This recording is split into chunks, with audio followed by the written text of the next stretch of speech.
You might be familiar with this Bollywood plot wherein twins get separated in an event like a Kumbh Mela, and one of them grows up in an extravagant family, very rich, super rich, whereas the other one grows up in the slums. The prince and the pauper, or maybe the princess and the pauperin. You get the point, right? Well, what if I told you that the same thing could happen even with languages? Sounds a bit surprising? Well, let me give you a proof. If you took the Malayalam script and you took the Tigalari script and you look closely, you would realize that they are so much similar to each other. Yet, Malayalam is something that all of us are familiar with worldwide, but Tigalari is struggling for recognition. In fact, many people wouldn't have even heard of Tigalari. What is this Tigalari script? Well, it's the script of the Tulu language. What? You've not heard of the Tulu language? Well, not surprised. After all, it's a minor language. It is not recognized as an official language, but it's the oldest of all the Dravidian languages that we have in the country. Welcome to Tulu Nadu.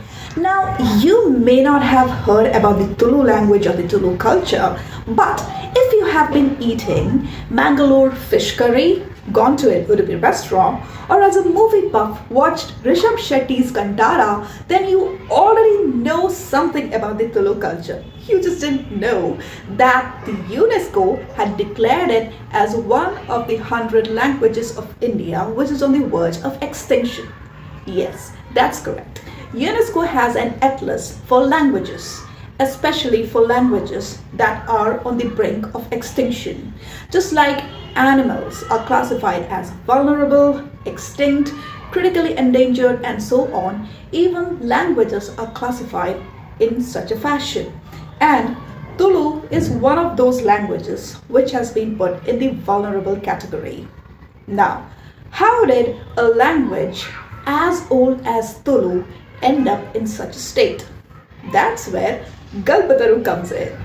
Historically, the region that lay between the Gangavali River in North Kannada district of present-day Karnataka and Chandragiri River in Kasaragod district of present-day Kerala was known as Tulu Nadu.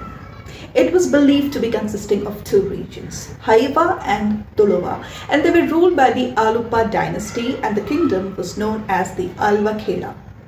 It was going really very well for the Alva Kheda kingdom until in the 14th century the Vijayanagara Empire took over it. But it wasn't bad times for the Alva dynasty. The dynasty collapsed, but the kingdom survived. In fact, it flourished with the Mangaluru and the Barguru states, sub-states, regions that the Vijayanagara Empire had divided them into, had prospered like never before. And this continued till the 17th century. With the decline of the Vijayanagara Empire thereafter, this place became vulnerable to foreign attacks. And as expected, they were attacked by the Portuguese, and there were also Arabs coming in. It was, after all, a coastal region, and the seaports and the spices were quite attractive for Europe and Middle East. And so there were persistent attacks by the Portuguese and the Arabs, especially the Portuguese. The Portuguese were eventually conquered by the Sultans of Mysore, Hyder Ali and Tipu Sultan, and they had the place under their control pretty much until the fall of Tipu Sultan in the Battle of Seringapatam in 1799, upon which the region came under the control of the British East India Company. Now, at this point, once again, the region underwent a reorganization. It began to be called now as North Kannada and South Kannada. North Kannada went under the control of the Bombay Presidency, whereas South Kannada understandably came to the Madras Presidency. And that's how things were until 1947, when both these North and South regions were clubbed together and the state of Mysore was announced. And then in 1956, during the linguistic reorganization of states, Kasaragod was taken out from this region and merged with Kerala as we know it today, and the rest of it came to be known as the state of Karnataka. Tulu Nadu did not get any recognition as an official region, and as a result, this had an impact on the language as well. Tulu was denied the status of an official language. Ever since, there has been an active movement for a separate statehood as well as recognition of the Tulu language. Fun fact, did you know that Tulu Nadu is known as the cradle of Indian banking? These are the 5 banks that have their origin in Tulu Nadu, specifically Mangalore. If close to 2 million people are speaking a language, then it's obvious that at least at some point in time, this language must have had a script to be written into. Yes, it's true. Like every other language, the Tulu language also had a script to its credit. Unfortunately, today we talk about it mostly in the past tense. That's sad. What's even sadder is that Tulu speakers get clubbed together with the Kannada speaking population whenever a census is taken. And so we actually do not really even know how many accurate number of people speak Tulu. Well, what brought about this kind of a fate to this language? You see, historically, Tulu was used by the Brahmins to reproduce the Sanskrit words into the Tulu language, and it was passed on from father to son when it had to be transmitted between the generations, and this was going really very well until the missionaries arrived in the 1830s, early 1830s, very specifically 1834, when the Basil mission arrived. Now when they arrived in Mangalore, they were greeted by their Kannada and Malayalam speaking counterparts, and they were gifted books, dictionaries and other literature written in both Kannada and Malayalam. But when the missionaries started their work, they realized that in their region there were also people who spoke neither Kannada nor Malayalam. This turned out to be the Tulu language. But there had to be some way of communicating with them. So obviously they did start learning Tulu. So far, very good. Now, as part of their evangelizing activities, they needed to produce printed matter.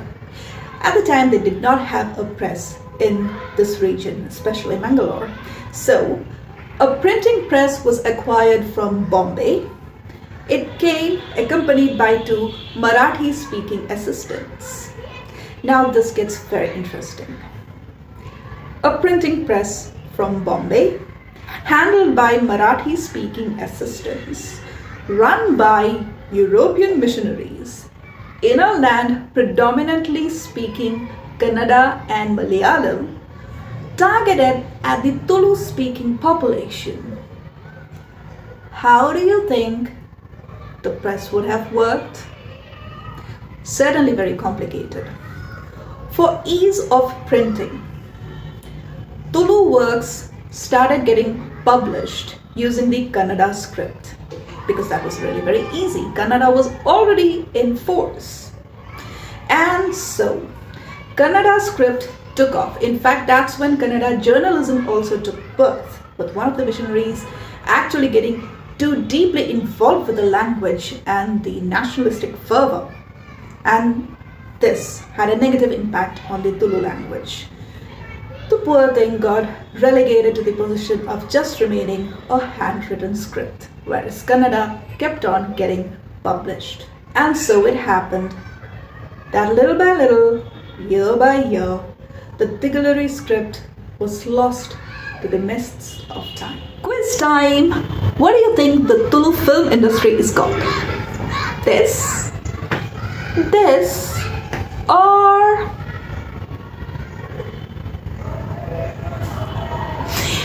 none of these. It's called coastal wood. Fun fact, the Tulu film industry started in 1971 and in 2018 produced their 100th movie. It's relatively a nascent film industry.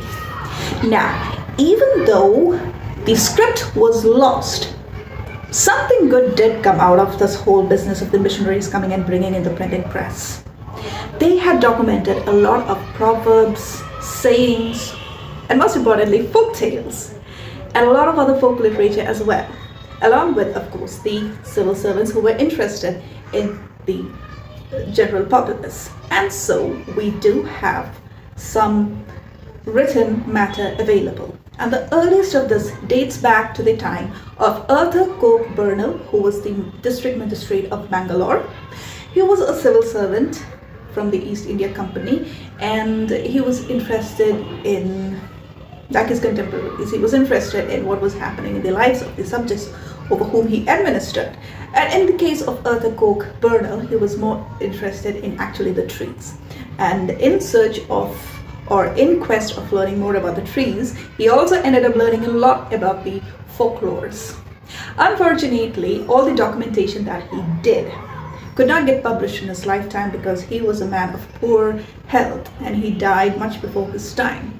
However, one of his contemporaries and friend, who was also the editor of the Indian Antiquary, yes, you're right, Sir Richard Carnac Temple, got hold of that manuscript and published it in a serialized manner in the Indian Antiquary under the title The Devil Worship of the Tuluvas.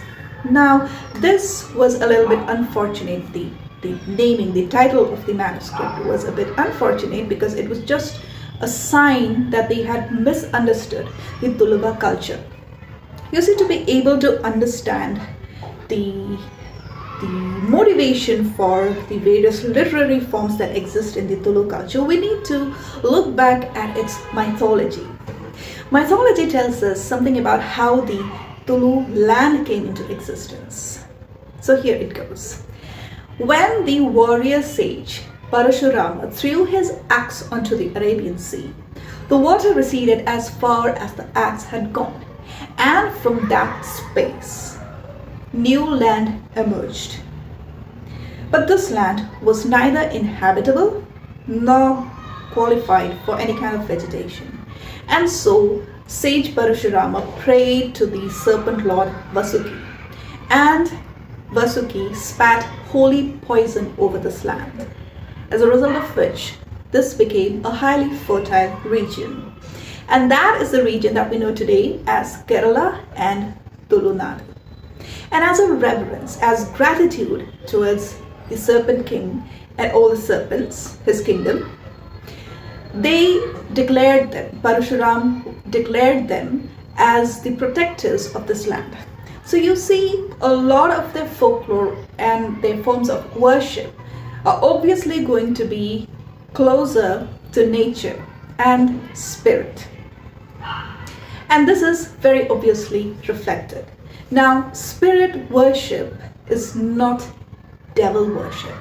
But we are talking about the 1800s, and in fact even 1900s, where people did not have a good understanding of what spirit worship is and that it's different from devil worship.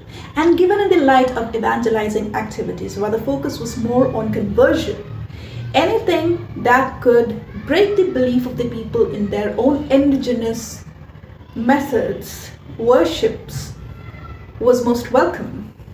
And this is what unfortunately happened. So the titling of this manuscript was obviously off the mark. But if you look for only the content matter, then yes, we've got a lot of Tulu folk literature being documented here. So what are the various folk forms in the Tulu language? 1. Kabitols. They are the songs which are sung during harvest time and during the cultivation of crops. O Bele is one of the most popular of the songs. Riddles, like anywhere else in India, are a very good form of exercising wit, humor, leg pulling. So that's here as well.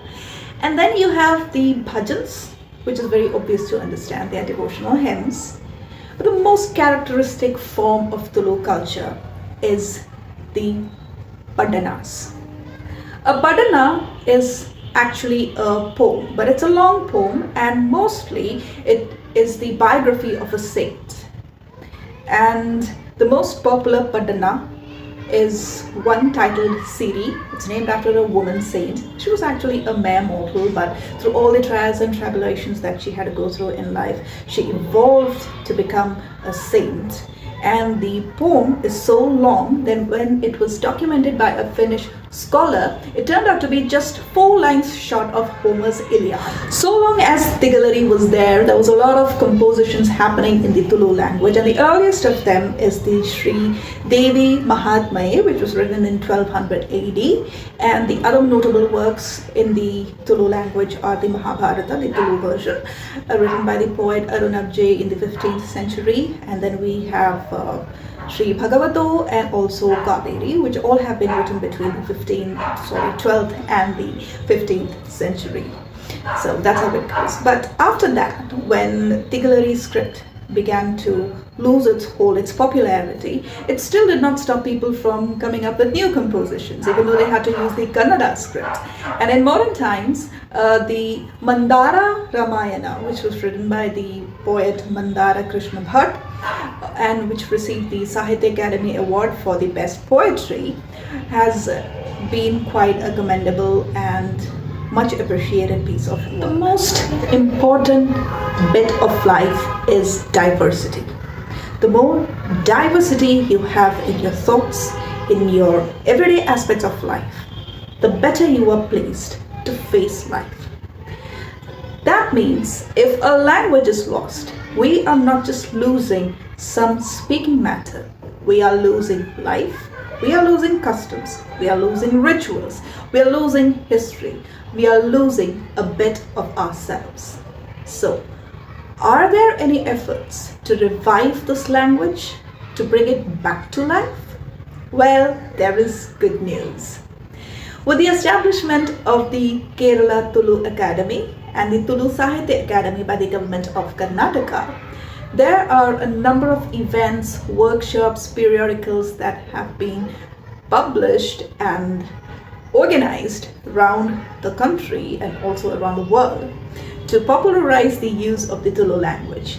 And people from everyday walks of life, like teachers, graphic designers, they are also working towards using the Tulu language as frequently or as commonplacely as the Kannada or the Malayalam language. And when it comes to literature, the work of a lot of professors has been commendable. I like to mention 2 efforts here. One is writing. Well, Professor Chinappa Gowda, along with his team of translators, have brought out books and poems of the Tulu language, translated versions in English, so that the rest of the world also know what kind of wisdom lie with the Tulu folklore. And the book is titled The Rain Boy, and the poetry book is called Ladle of the Cradle. And the other commendable work is by the professor couple, Professor Tukaram Pujari and his wife, Professor Ashalata Suvarna. They have set up the Rani Abbacka Chowta Museum at Burnell in Karnataka, and this is the only Tulu museum in the country and in around the world as well, and it documents a lot about the Tulu lifestyle from the earliest possible times. This has been named after Rani Abbacka Chowta, who was the earliest warrior queen, in fact the earliest Tulu warrior, and then she happened to be a queen who at the age of 30 had fought against the Portuguese during the invasion of the Portuguese in the Tulu land. And the most commendable thing about her, apart from her bravery of course, is that she is one of the last known Indian warriors to use the Agni Ban, which is the fire arrows in action.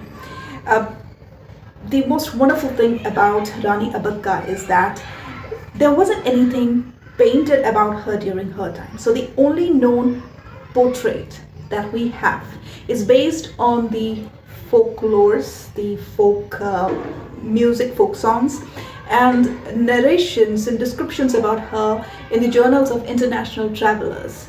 So about 10 years back, Professor Tukaram Pujari and his wife Ashalata Suvarnaji had organized a 5-day national workshop, and painters and artists were invited, and they sat together and visualized how it was like, what she might have looked like. And whatever we know today about her, what she might have worn, how she might have looked like, what kind of expression she would have given, is on the basis of the hard work of all these people. So this is what happens when you lose language, you lose history, you lose a bit about yourself. That's what I was trying to make a point. Also, in the universities of Mangalore and Kasaragod, and even at the governmental level, the use of Tulu language has been encouraged. There are courses, diplomas, certifications being offered both at graduate and postgraduate level. Research is being encouraged. So this looks really very healthy, and we hope that the Tulu language will be soon elevated from its current state of being in the vulnerable category, and also all of this will strengthen its case for inclusion in the 8th schedule of the Constitution, which means it will be accorded the status of an official language. Our best wishes. And that brings us to the title of the folktale for this week. What is it going to be? Well, this week's folktale, we have a short and sweet and yet powerful story. It's titled The Heron Boy. This is a little bit symbolic. The heron bird, in Hindi we call it the bagula. The bird stands for tranquility, peace, wisdom, and the folklore that we have also shows such kind of a portrayal in one of the characters. So watch out for the heron boy, and I'll see you soon. Till then, Jai Hind, Vande Mataram.